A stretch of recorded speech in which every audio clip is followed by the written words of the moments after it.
It's time for AggroChat, the official podcast of the Tales of the Aggronaut blog and stalwart gaming community, where we talk about stuff and things, and the stuff about the things, and sometimes gaming. I'm Belgast, and let's start the show. Hey folks, it's that time again. Time for another episode of AggroChat. This is episode 254. Tonight I'm joined by Emo. Hello. Kodra. Don't crash the server, don't crash the server, don't crash the server. Tam. Hello. And Thalen. And now you've jinxed us, Kodra. So, yeah, I feel like we need to give a little bit of an explanation. I threw a disclaimer on last week's show to kind of explain what happened, but as we went through this show, we were experiencing all sort of weird roboting at various times, and we weren't sure if that was an individual or if it was the server, but apparently it was the server, because as we were finishing up a topic, it just kind of abruptly died on us and then was dead all weekend long. Yep. And we weren't 100% sure that it was going to ever come back, because Typefrag has kind of been non-existent on a social media presence for the last 2 years. So maybe they were just coasting. We did get a response finally back, and I think the server is technically up. But in the meantime, Tam built this. So we are recording a show for the first time on a new server. So if anything sounds different, that's why. I don't know if anything's going to sound different. It largely sounded the same, if not a little bit better. So here's hoping everything goes smoothly and we don't crash. Yeah, if it works well, it's powered by AWS. If it doesn't work well, it's powered by AWS. For stability. And we have no idea what it's going to cost us. Definitely an amount of money, but beyond that, we're really not sure. This is a thing that I've gone through as well at work. We're trying to guesstimate what a server is going to cost on a cloud hosting provider is some number approaching infinity. I think the numbers I saw was it'll cost us 47 cents a month, or it will cost us $14,000 a month. I mean, that's kind of a big swing there. Here's hoping it's not that bad. It feels like these are not tools designed for consumer space. I don't feel like they're really designed for the professional space either, because I've used the estimators and get very similar results, even when I know what the monthly bandwidth usage is for a thing. Yeah, but at some level, what you're doing, hopefully you have a human that you can talk to. If you're a big enough customer, that is. Yeah. Anyway, that's what was up last week, and hopefully it's not up this week. And thank you, Tam, for arranging to make this work. Oh, sure. This week I know a lot more detailed information came out from Shadowbringers, but I am effectively suffering from a massive case of jet lag because my schedule keeps changing due to the flooding. It should settle out this week. Here's hoping. But I have not followed anything, so I am going to have to rely on someone other than myself to lead this discussion, because I know something happened. I don't know what happened. A lot of stuff has happened. I think I commented on a show previously that I was not really sure what I was going to play in Shadowbringers, but I don't know. There's a lot going on, and it's there's a bunch of really cool stuff. I did Flash class impressions earlier this week, but for the classes I play, I'm super excited about Shadowbringers. For the first time in a FF14 expansion, I'm really excited for the class mechanics of the expansion. I'm usually really excited about the story because the story is amazing, and the class mechanics are cool, and sometimes a new class is really cool, but I was excited about Red Mage before having any idea what the mechanics were, and I like the mechanics, but it wasn't why I was excited. I'm excited about what they're doing mechanically in Shadowbringers, which is an interesting place for me to be because that doesn't usually happen for FF14. To be honest, like, some of the changes from the last couple of expansions have been real bad for certain classes. Yes. Mm-hmm. And there's definitely a bunch of the sky is falling, but like I'm not surprised by that. There are a lot of things that are changing dramatically. Is there a good place to find the list of the changes? Yes, I've just linked it in our chat. Oh, okay. But my sort of flash takeaways, the ones that I was watching really closely were Summoner and Red Mage. Red Mage is basically the way it was before. There's a kind of running theme that I've seen in all of the class design changes that's like, we want less jank. We just want less janky stuff going on in classes, because there are some classes with a whole bunch of janky stuff going on. And even the classes that didn't change much, there's a relatively small amount of what changes there are like reduce a lot of weird problems. So like Red Mage is one of those classes that didn't change very much. Like the core loop for Red Mage is basically the same as it's always been. They removed, so previously Red Mage was, you'd cast Jolt. Jolt would give you an instant cast for one of your long casts. The long casts could proc your elemental quick casts, and Jolt would proc Impact. And as a result, you kind of did this unnecessary feeling dance where you see what you were going to cast next, because that's kind of the core class mechanic, is based on procs determine what your next spell is. But you'd alternate between Jolt and Impact, and Impact was just Jolt but slightly better with the different spell effect. And it's like, okay, cool, but who cares? Like, this isn't, other than giving me an extra button that I technically have to press to optimize, it's not adding anything interesting gameplay wise to the class. And then you also have some of the weird stuff where, thanks to the way your spells work, you have to really alter what you're doing based on how many mobs there are and how like large those mobs are, because you have weirdly sized AoEs compared to other classes, and it's a whole thing. So the new Red Mage is still the go back and forth, build up your bars until you do a melee combo, but they got rid of the part where they give you a different option for your jump back. So you don't have to hurl yourself off a small platform. You can now just backflip in place to finish your combo. And instead of having Impact be some single target thing, it's now part of your AoE rotation.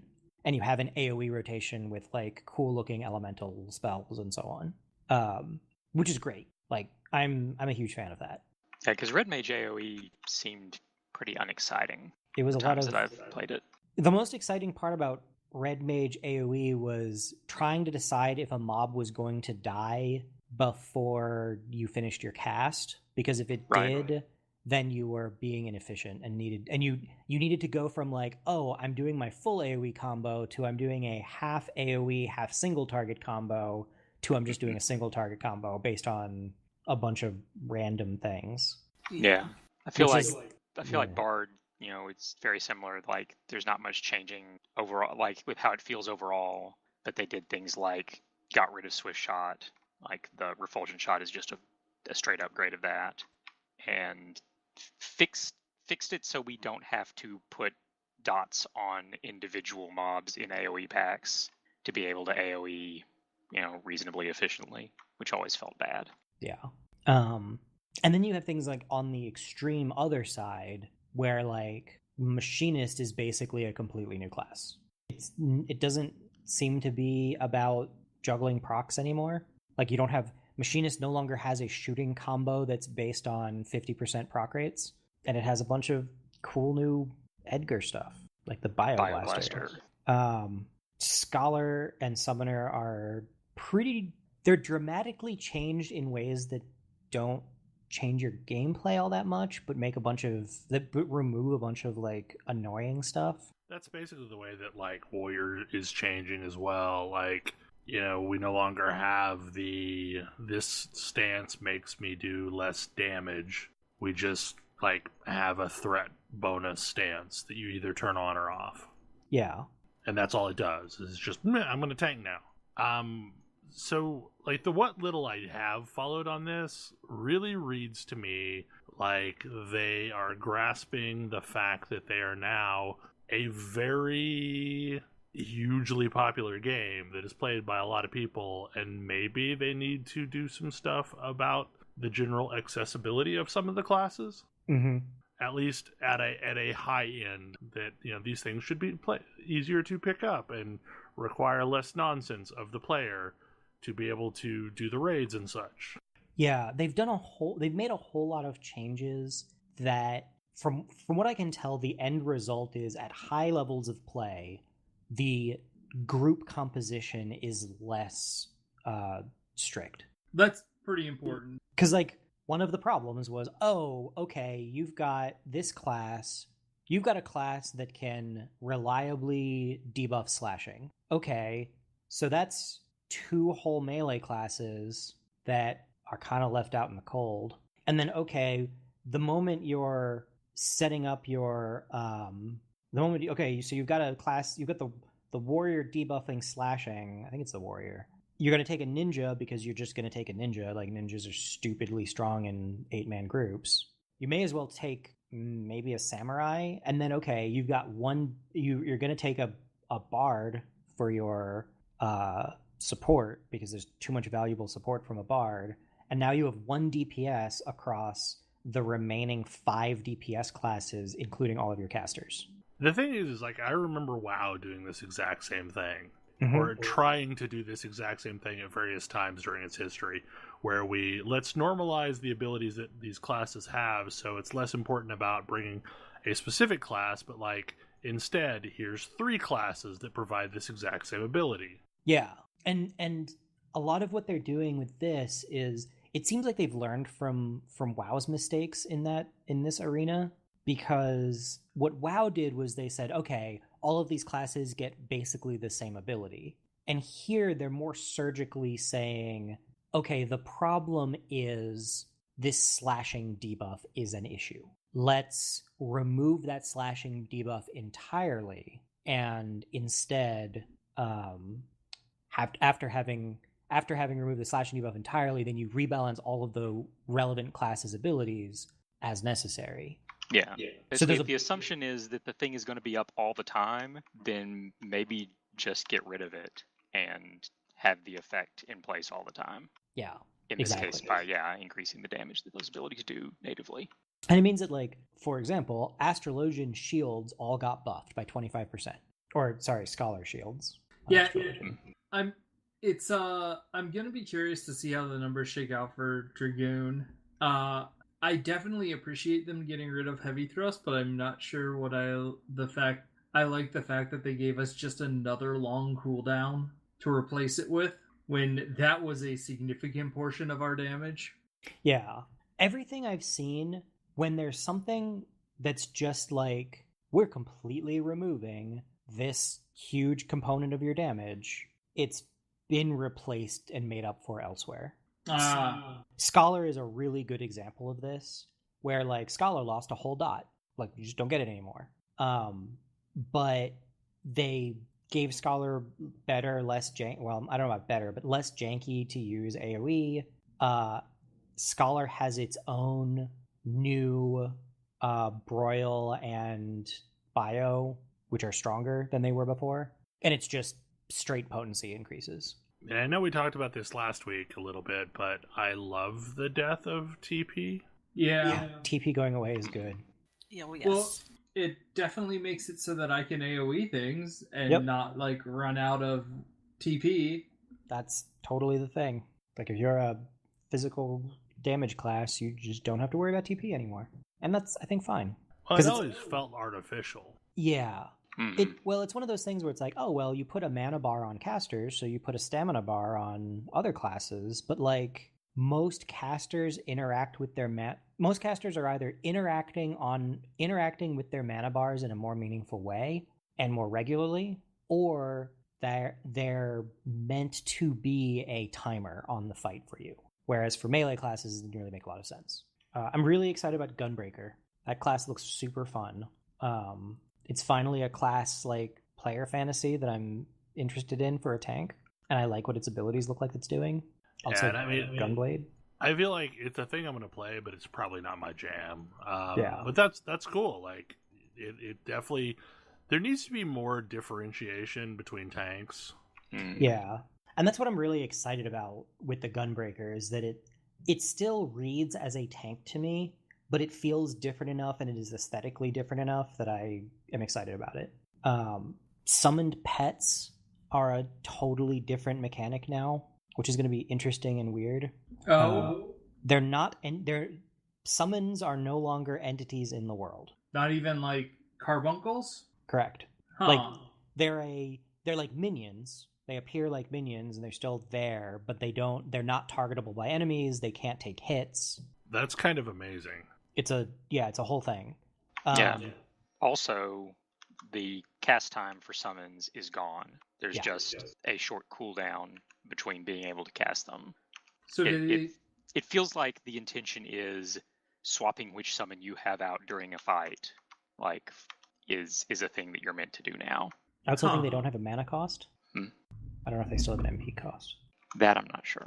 That's pretty cool. So do they just give you new abilities? Like, so does that mean I can't just let my fairy heal? Like, I can't just sit back and let my scholar fairy heal an instance anymore? I'm not really sure. I mean, It sounds like probably... not to the same degree. Like the fairy's still going to be healing, but it's not going to be as fire and forget as it was. Yeah, I think you have to do a lot more manual healing, because I think the healing spells actually go on your bar now. Yeah, a bunch of the pet abilities, rather than being things that you either manually cast or tell your pet to cast or set them to auto cast, your pet abilities are now like buttons on your bar, and there's fewer of them. And you're also going to be regularly turning your fairy into Seraph, like the way that summoners currently can summon Demi Bahamut. So it'll be that whole thing. Yeah, you can summon Super Fairy. It makes things interesting as far as, like, Summoner doesn't have a built-in tank pet anymore. Instead, what Titan does is stick a shield on you. But it's also kind of a ridiculous shield. Creates a barrier around you that absorbs damage, totaling 20% of your maximum HP. Duration, 30 seconds. So like that's one of the things where I was thinking, where like the possibility that you can like actually swap summons during a fight. Like there are multiple fights in this game currently where the boss that you are fighting basically becomes invulnerable and starts gearing up to do big stupid damage. That is theoretically a time that a summoner could swap to Titan, put the shield on himself, and just not take some of that damage, and then swap back to one of the others when it's time to start, attacking again. Or hey, you've got an ads phase during a fight. Swap to Garuda. When you're done with the ads phase, swap back to Ifrit. Which honestly, feels more like what a summoner ought to be. I agree. More classic Final Fantasy summoner. They've also, like, Titan is the protection pet, Ifrit is the single target pet, Garuda is the AoE pet. They just straight up made that distinction. And since they can't since they don't take damage from stuff anymore, the fact that Ifrit is in melee, standing in AoEs doesn't matter anymore. Yeah. And what's interesting is that summoners don't have Aetherflow anymore. Oh no? Scholars retain Aetherflow as a button you press and you get charges to use on stuff. Summoners recover Aetherflow charges by casting Energy Drain or AoE Energy Siphon, which is interesting. But yeah, I'm actually really excited about Summoner. I kind of like a lot of the changes. I'm going to be interested to see how they justify this whole Phoenix summon thing, because that seems in incredibly poor taste. Yeah, you would think that Alphino and Alisane would have something to say about that. You'd think, but I don't know. We'll see. Summoner is the bad ideas class, so it's very true. But yeah, there's a lot of really cool changes. The changes that I've seen, even for the classes that didn't get changed much, all look like they're removing buttons that were either not fun to press but you had to, or like weird janky interactions. And I think that's just a across the board improvement. Can't be said enough. No more dark arts. Oh yeah, no more dark arts. That ability is dumb. Samurai no longer have Hagakure, and that's great. Hagakure never felt good to press. I don't even know what that button was. Like, I don't know the names of any of the buttons for Samurai. I just have buttons that I push. So you know how you for a samurai you do your combos to build up your 3 things to fire the coolest ability ever? Yes. Hagakure was the ability that instead of hitting the most fun button ever, you could press this button instead and it would make your bar go up. Yes. Okay. And you were supposed to do this thing, but it never felt good. Oh, yeah, no, I never did that. I was just a bad samurai. Yeah.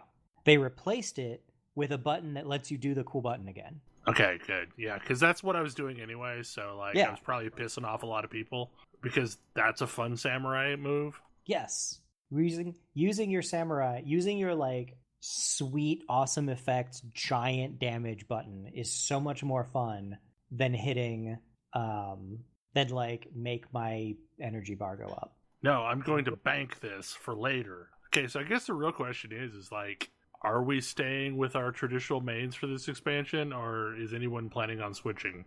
I might be going back to Summoner. Bard for life. I might actually look at Machinist. Probably Bard, though. I'm probably staying Warrior, but, like, I may not level it first. I don't know. I'm going to stick with Summoner. I definitely... the other thing is the new trust system, which is a weird name, but whatever. Looks super awesome, and I'm very excited about it. I will probably, if it works out as well as I'm hoping, I will probably play a lot more classes than I have before. Okay, so what does the trust system do again? So you know how if you did a whole bunch of grinding and a whole bunch of like daily push the button and a bunch of other nonsense, you could put together a team of like wannabe adventurers that you kind of went into dungeons with and did dungeons with. Vaguely. I never got deep into that system. Yeah, because it was a complicated mess. So now what you can do is you can set up your trust party, which is, and then queue for a dungeon and go into that dungeon solo with AI-controlled party members. The AI-controlled party members you select from, as far as they've shown, Alphino, Alice, Urianger, Y'shtola, Minfilia, and Thancred. Yeah, and Thancred. All of whom play different roles in your party and have like actually really good AI. Like they run out of AoEs. You do like the level 70 to 80 dungeons. You can do the level 70 to 80 dungeons with them. Related, Minfilia got real stabby. Yes. I think she's also just a rogue. She's not even a job. Yeah, I don't know what the deal is there, but I guess here we are. I was going to say, how is Minfilia back? We have no idea. We don't know yet. We've seen her in the trailer, and that's about it. I mean, I guess since Thancred is now a gun lance dude. Yeah, he's Gunbreaker, and Minfilia has taken over as Stabby. Sure, like, because there can be only one. Yes. Well, they and needed Y'shtola's a black mage now. Yeah, Y'shtola's a black mage. Alphino is apparently a scholar. It appears so, yeah. Like, we've seen him cast a scholar thing. My favorite part of it too is that all of the AIs seem to have distinct personalities. I've watched a number of people walking through and like kind of playing with the AI in there, and like for example, you have Y'shtola, who is like super conservative black mage and like very precise, and will interrupt her own casts and like run out of her own ley lines and stuff in order to nuke. But then you have Alice, who's a red mage and will stand in fire sometimes just to get that next spell off. Like you do. Can relate.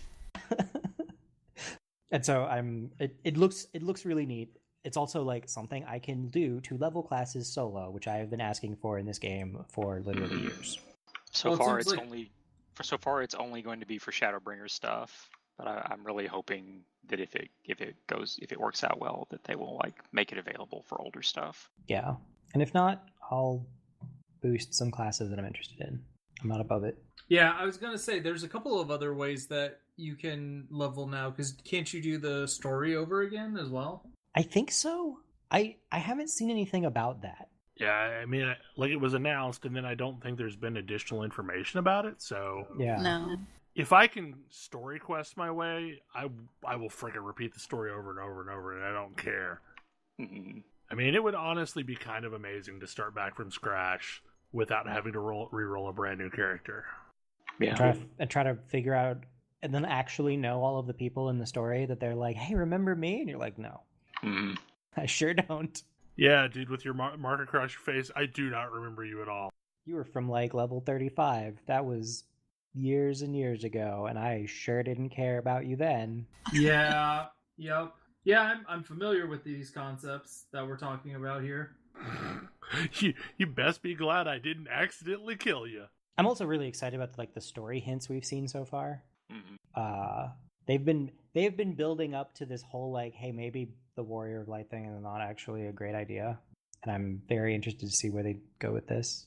Like, I'm kind of wondering if my prediction for Heaven's Word is, to a degree, going to actually come true this time around with Dark Crystals, because it would make sense. It would be amazing. That's how he became the Warrior of Light. Is we collected those 6 crystals.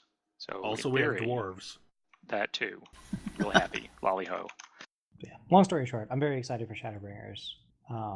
I think more excited than I've been for an expansion for this game yet. Weirdly. So I'm looking at this, and it does make me more inclined to play Summoner or Scholar, mostly because I'll try the new Dragoon, but it does not seem like Dragoon changed hardly at all. Yeah. There were definitely some classes that changed more than others. And then there's also Dancer, which looks like incredibly hot nonsense and might be fun. I don't know. It looks really strong if you want to be the weirdest support DPS ever. Mostly I figure if Dark Knight happening, the class I originally wanted, wasn't enough to get me to stop playing Warrior, I'm not sure what's going to get me to stop playing Warrior. That's probably fair. Also, I don't really see you playing a Dancer, Bell. No. Like, it doesn't... Yeah, I can maybe see Gunbreaker, probably not Dancer. Yeah, I will absolutely play. No, the thing is I will probably level a Dancer just for the hell of it, because it'll look hilarious as a LFL Dancer. The whole demo that Yoshi P did was with a Lalafell Dancer, and it was the most adorable thing ever. Yes. He had the really annoying Lalafell voice too. Kya, kya, kya. Mine's at least the deep voice for Lalafell, which is not terribly deep, given it's a Lalafell, but I played around with a Thundercat, and yeah, no, it's not enough to get me to stop being a Lalafell. That's fair. I'm still side-eyeing their whole choices for that pretty hard, but there's a bunch of other stuff that I think is good, and I'll take the bad with the good in this case. Also, I might even play a tank. Like, it's opposite world. That's kind of the point, right? Yeah. I mean, true. I'm legit considering leveling the Samurai first, so that I get, easy leveling with the story content, and then can just like dungeon queue for the rest of it to level Warrior. Because like I've always leveled the tank first, and then I get DPS. Then I get burnt out after I level 1 DPS. Yeah, I keep on. I did the thing last expansion where I leveled the pure red mage DPS, and it was super fun. And then I stalled out at max level because I just hated waiting in queues, because those DPS queues were annoyingly long. Right when in like 3.0, 3.1, or 4.0, 4.1, whatever it is. That's also a good reason for me to try and get my Summoner up this time. Yeah. So that I can have a healer, so that I can cheat. Yep. Mm-hmm. And that's like, when does it even come out? It's like soon. First week in July. Early access starts the 28th. Oh shit, of June. Wow. Mm-hmm. Yes. Man, this is a thing that snuck up on me. Like, yeah. I keep resetting my mind, thinking, oh, it's really soon, and then I go off and do my own thing for a while, and then it's like, oh crap, it's even sooner now. Yeah, I am not gonna get anything leveled before the start. Yeah, I need to clean my bank and do that sort of stuff and prep and just accept the fact that I'm not going to play much of anything through the content until the expansion comes out. I'm pretty much decided not to take any time off for this, because I remember taking a little bit of time off last time and got stuck by Raubon Extreme. Yeah. I've got a half a day comp time that day anyway from being on call the previous week, so I will be playing on the 28th.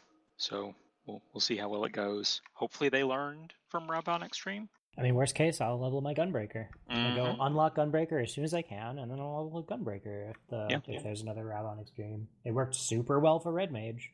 So, in other news, Nintendo still doesn't understand what the internet's for. Are we surprised? No, I'm just a little bit saddened. So, Mario Maker 2 is coming out, and it seems really freaking awesome. The only gotcha is you cannot play through these levels with your friends unless your friends happen to randomly queue with you. So basically, they are not allowing friends to join each other's games to protect the sanctity of their leaderboard. That is the excuse that they are giving. There's an easy solution for this. Yes, a casual play mode that's unranked. Like that would be like if Paradox just didn't allow anything other than Iron Man to preserve the sanctity of achievements. So, yeah, here's hoping they eventually back away from that statement, but Nintendo does some really weird stuff. Like, they have really odd ideas about how the world should work. And I think, like, they probably have the most honest of reasons for doing this. They just don't understand that this is a solved problem. So technically you can like play your friends' maps because you can get like the map ID or the zone ID or whatever that's called, and you can, you know, follow their progress, but you're not going to actually be able to join friends' game, which is kind of sad. I mean, because they're going to have the mode that makes you lose your friends. Well, where you're all on screen at once and can knock each other off the screen. Maybe we don't need to have that necessarily. Maybe we don't need to lose all our friends. But it's funny. It's how you know who your true friends are. But it's funny. That's fair. But yeah, like I'm hoping they eventually patch it to where you can have like a separate playlist that you can do that with friends. But I do expect to do some Excite Bike action, which is like, as a kid, we used to play Excite Bike where like one of us would build a level and then the other one would race through it. Oh yeah. And like I feel like that will be fun to do on Mario Maker. So I will be building levels for you all to play because I expect you to get Mario Maker 2. Sounds fun. Also coming up soon is E3, and that begins, I think next Thursday is officially the beginning of the E3 pre-shows, and weirdly enough, it's kicking off with Google. Huh. They're doing a big show on Stadia and supposedly going to talk like games that are going to be available at the beginning, what the price is, release, that sort of information. And they're purposely like going first. Is it because Sony has decided that they don't care about E3 anymore? I think mostly it's because Sony has decided they don't care about E3 before, and they may literally be taking the normal slot that Sony is using or previously used. I fully expect this year to see console announcements, at least from Microsoft, and at some point following that from whenever Sony does whatever the hell it's going to do. Thus far, it seems like it's going to be a real slow year for Bethesda, because supposedly they've already said there's not going to be any information about Starfield or Elder Scrolls 6. Okay. And that it's mostly going to be about Doom Eternal. So maybe that will change, but I feel like last year was a really big year for games that rode off the wave of the previous year, which was really massive for games, and that probably things are going to be kind of in a rebuilding mode. I don't know what I'm not even sure what kind of announcements we would get. I mean, the only big thing that I know that's supposedly coming out of EA is going to be Fallen Jedi footage, or additional Fallen Jedi footage, that maybe tries to show that as not vaporware. I mean, that's optimistic. Let's hope. Mm-hmm. I'm honestly real curious about Microsoft's show, because this week they hinted that Xbox Live Game Pass was going to be available for Windows now, so that, you know, their play any game that's on Game Pass will work on the Windows Store, which is good and bad. Nobody really likes the Windows Store. I was going to say, it sounds like I would have to interact with the Windows Store, and I'm not in a big hurry. Yeah. But, I mean, I will say Game Pass is a pretty decent deal. It's like, what, $19 a month, and you get the entire back catalog? I mean, it's like, if for Xbox owners, it's been a really good deal. Actually, it may be as cheap as $9 a month. And, like, the weird thing about it has been, like, when a new game comes out, a lot of times it's available through Game Pass, like, on that day without, you know... waiting for a release schedule. So like all the first party Microsoft stuff is released on Game Pass the day it was available to everyone else. And it also sounds like Microsoft is going to ease up on the Microsoft Store only bit and start releasing more titles on Steam. Yeah, that didn't seem like it was going to go very far. The only releasing it on Microsoft Windows Store? Yeah. Yeah, like, I mean, there's been some numbers that I've seen that, you know, releasing on Windows Store only absolutely hurt titles that had previously released on both all platforms, basically. I am certain I will go through a flurry of watching all these shows as they come out. PC Gaming Show continues to get weirder and weirder. This year it's sponsored by Epic Games. That's not surprising. No. That show has been the weirdest experience. No, actually, that's a lie. I was going to say... Devolver Digital's is the weirdest experience. PC Gaming Show it's just like, it started off looking like it had the production value of a high school speech class, and now it's kind of turning into a real thing. I think the E3 definitely has an identity crisis going on, where it's like, who is this even for, and who cares? Like, other than tradition. But, like, we keep seeing that, like, tradition is getting bucked more and more as, like, Sony pulled out of this one, and Nintendo stole the show without even being there. Yeah. Yeah. I mean, Nintendo has consistently proven that through Treehouse and Nintendo Direct, they don't need to ever attend a show. Yeah. They do sometimes because it's fun, but like their audience is more than willing to tune in to a live stream that's across the internet instead of, you know, attend a show. It's really weird because it's like the one time Nintendo does get the internet, but other than that, and I don't know, like I don't know what people are actually getting out of the E3 experience as studios, publishers, whatever, because it seems like they're spending a lot of money. The E3 experience as a studio is misery. Like, nobody enjoys doing E3 as a game dev. I mean, mostly as a gamer, I just know that there's going to be a whole bunch of release announcements during this 1 week. Some good, some not so good. Yeah. I mean, it's traditionally been like the video game equivalent of getting the Sears and Roebuck holiday catalog. So you can daydream about what's going to come out next. Which I realize may be a very dating statement. And the Toys R Us wish book. That was the important. Yeah, that didn't exist for whatever. The Toys R Us book. It's true, but that didn't come until later for me. I'm old. I am the olds. You're like a year older than me. Like it existed when we were teenagers, definitely. Well, yeah, it absolutely did when we were teenagers. Because it had all the Teenage Mutant Ninja Turtles that were coming out that year. My God, I remember how hard it was to track down the original Teenage Mutant Ninja Turtles figures. Because, like, I was super into the Eastman and Laird. I don't even know if I just pronounced their names right or not. I mean, Laird, but yeah. Laird, yeah. Like, I remember tracking those down, and like they were so hard to find, the original release of those figures, cause with the correct all red bandanas. Oh yeah.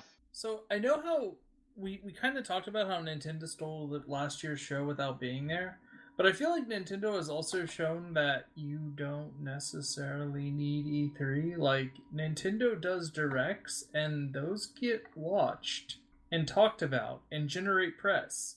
And they generate press when nobody else is generating press. So I don't know why more people don't do that. Like, Final Fantasy 14 does it with their they have their own conferences. But yeah, well, I think what's so successful with Nintendo Direct is the cadence at which they release the updates. Like they do it on a fairly regular basis to where it's usually semi-quarterly, and they do a good job of giving you a preview of what is likely to come out that year.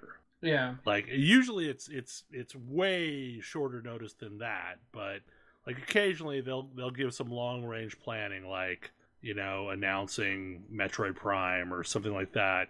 But usually it's like, oh, we're gonna do this Nintendo Direct, and then this thing is gonna come out in a couple weeks. And that style of announcement cadence just plays better with the diehards, because, you know, there's not a lot of long range waiting for Nintendo content most of the time. Yeah. And for as much as they don't understand the internet, like, they have nailed the release cadence with the Switch. Like, there is always something interesting coming out. I mean, even if it's just something releasing for that platform that already existed on another platform, there's always something coming out. Like, I have been playing Bloodstained, the E3 demo, and like the version of the game that I bought was for Steam through the Kickstarter, but I have already pre-ordered for the Switch, and I'll own it on both platforms because it's just enjoyable to have access to things on Switch. And I feel like there's a lot of rebuying of stuff for Switch just to play it on the Switch. And I mean, Sony has like the ready play whatever thing that they're trying to do, and here's hoping that they manage to give it a decent name and manage to make it interesting, because it's mostly been a snooze fest so far. But if they can sort that out, like, I think they'll be better served with their own information vehicle rather than waiting on a show. Yeah. And in other news that's relevant to some of us, Modern Horizons is a weird set. Modern Horizons is Magic's attempt at... So, Modern is a format that Magic ostensibly supports. And it's a format that is eternal back until, like, 8th edition. Back until they did the big card sleeve changes and sort of modernized the look and feel of Magic. But it's very hard to specifically balance things for Modern, because the only way to introduce new cards to Modern is to also introduce them to Standard. And so there's some stuff that they probably wanted to print specifically to introduce into the Modern landscape that they did not want to have people to have available in Standard, because they do have very different power levels. Like the strength of a Modern deck is just because of the cards it's pulling from is going to be much better than the strength of a Standard deck, and because some of the older cards were untuned and unbalanced, those cards, anytime those cards get printed, they just exist in Modern forever unless they get banned. I suspect this is an attempt on their part to potentially unban some cards and make Modern a little bit more competitive. But I think it's definitely going to shake up the existing meta of Modern. But I am definitely taking an eye on this from the perspective of Commander, where they have introduced quite a number of cool things for Commander. Including a card that I've been waiting 20 years for. Yeah, they finally printed an Urza. I mean, I've also been waiting 20 years for a Yawgmoth. Like, a real Yawgmoth. This is not the Yawgmoth I'm familiar with. It's not either. Like, I didn't know this was a thing, but... Oh, yeah. I read the book. Yeah, turns out, if you want to become an evil, omnipotent overlord, start off by being a doctor. Go to medical school. Because that seems to work in this world. I don't think Liliana ever went to medical school. You're probably right. I mean, she was just always a heretical healer. Yeah, she was just like a village healer. But yeah, so Yawgmoth was Thrawn's physician, and before he got banished and became the ultimate evil that everyone faced off against. And also the titular character from cards like Yawgmoth's Will and Yawgmoth's Bargain. But yeah, you can play Urza, who is very, very strong. You can add Sarah, the Planeswalker Sarah, who is from like old lore. A lot of old lore getting new life.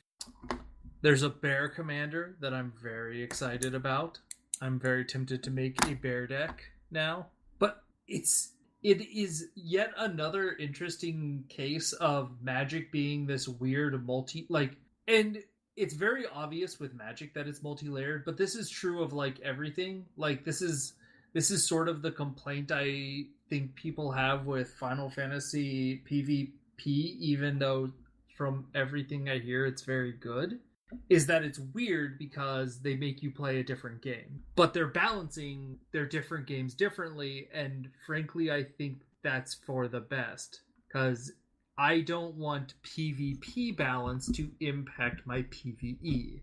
And similarly, Wizards is trying to figure out how to introduce a number of mechanics into Modern without completely breaking Standard. I definitely think it's interesting to see what levers we view as acceptable versus unacceptable in games to be manipulating when it comes to trying to fine-tune sub-game balances.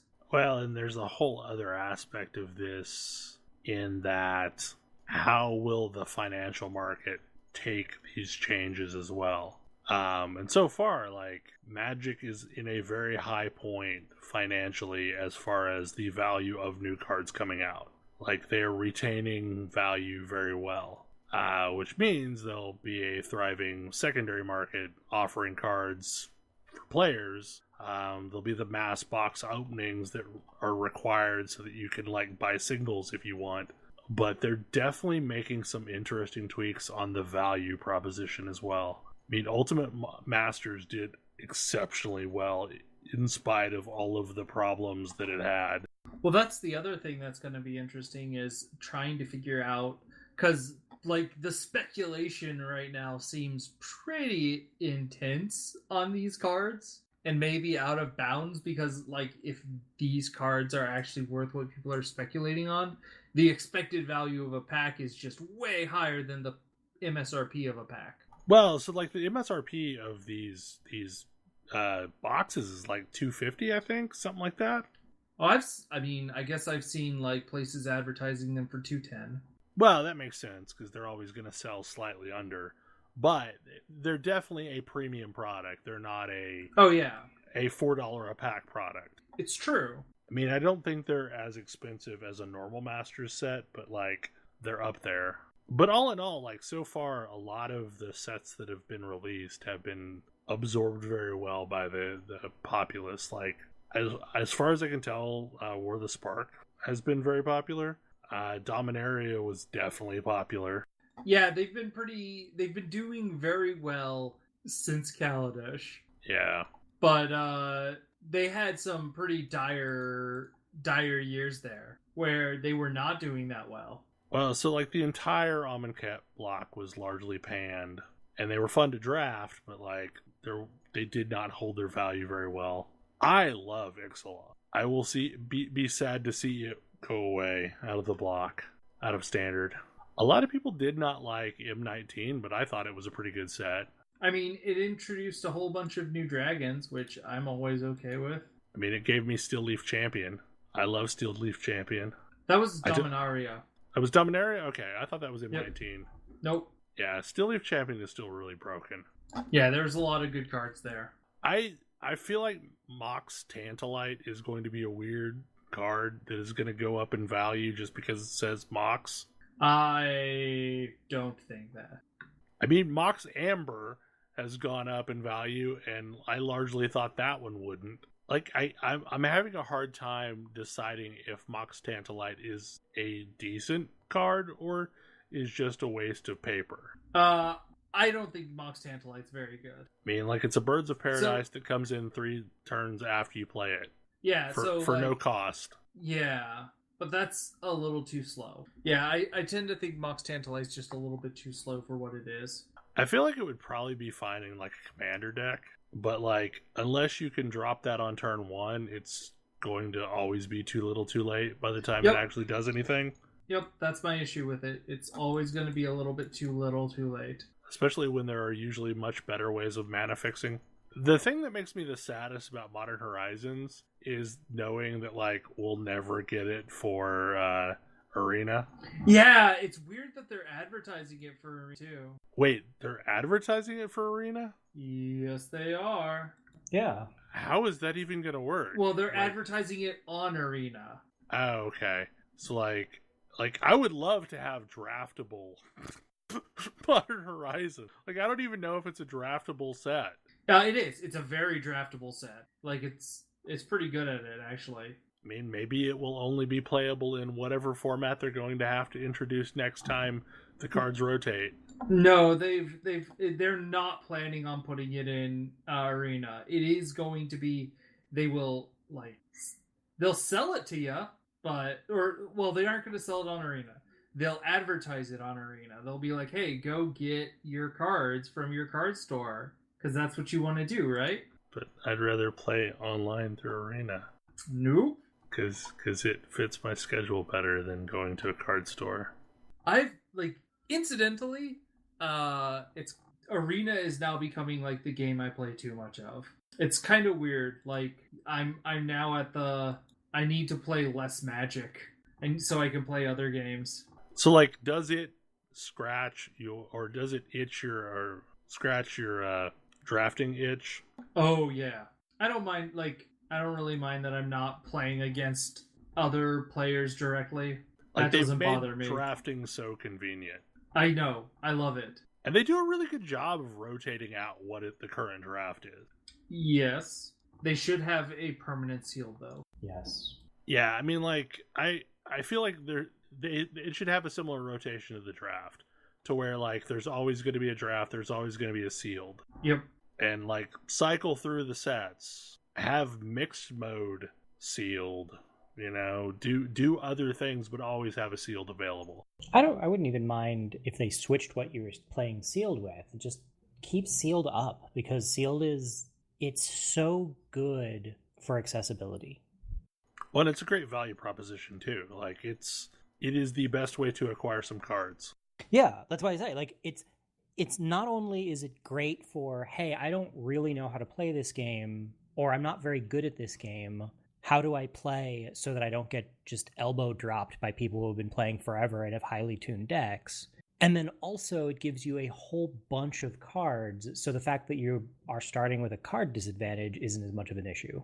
Like, I had a huge library of cards in MTGA because I played a bunch of sealed. Yep.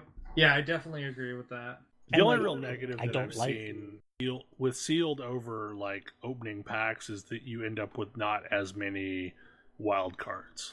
Yeah, but if you're playing sealed, you're winning packs and getting wild cards. Yeah, true. Like, it's actually, I found it to be a super great.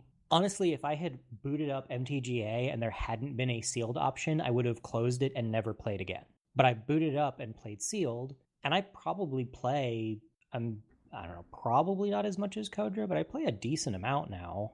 Yeah, absolutely. And it's entirely from sealed. And I play a lot more when sealed is going on, because I don't actually enjoy draft. But yeah, that's the thing is that sealed is also really good at letting you just go and play and get your cards, because that's the thing.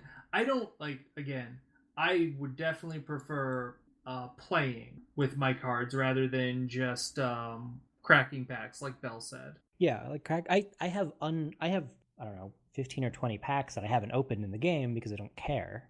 Like, it's not an interesting experience, even with all of their special effects, to crack packs. But I get cards and stuff from playing sealed, and it's actually really fun to get cards from playing sealed. And then I have enough of a card base that I can, like, build a constructed deck And I have a few of those that I play because it's like, oh, okay, I've played enough sealed that I kind of see the shape of a thing I could do if I had all the right cards for it. But here, now I do. Now I can put a deck together. It's like a natural next step, and it works very well. Yep. And draft is just a very big ramp up. Like, it's a skill that you are going to learn over time. Yeah. Well, it's also just, it's a particular format that's doing a particular thing. In the same way that Commander is a particular format that's doing a particular thing. And it's not my thing. Yep. So back to the whole Modern Horizons thing. I am really interested to see where Magic goes this year, because they've been making some interesting decisions that are definitely seemingly paying off. And I think it will be interesting to see all of the stuff that comes out. I think M20 will be an interesting set as well. Yeah, I'll be curious to see what they're doing. Do we know where we're going next? I don't know if I've seen anything about that, like where the next big thing is. We do not yet. We don't know. They have not announced what archery is going to be, which is the name of the next thing. I mean, archery could go in a bunch of different ways. It would be interesting to go back to Tarkir. Well, I mean, so archery is just their code name, to clarify. Right, but if it has like any connection to something that they're working on, it very rarely does. Okay, darn. Anyway, we have probably gone a show's worth of time because my time scale is off based on the fact we got a late start tonight. Probably. And hopefully the recording on the server went well. We have thumbs up. And hopefully you enjoyed the show. And we will see you again next week. Bye. Good night. Good night. Good night.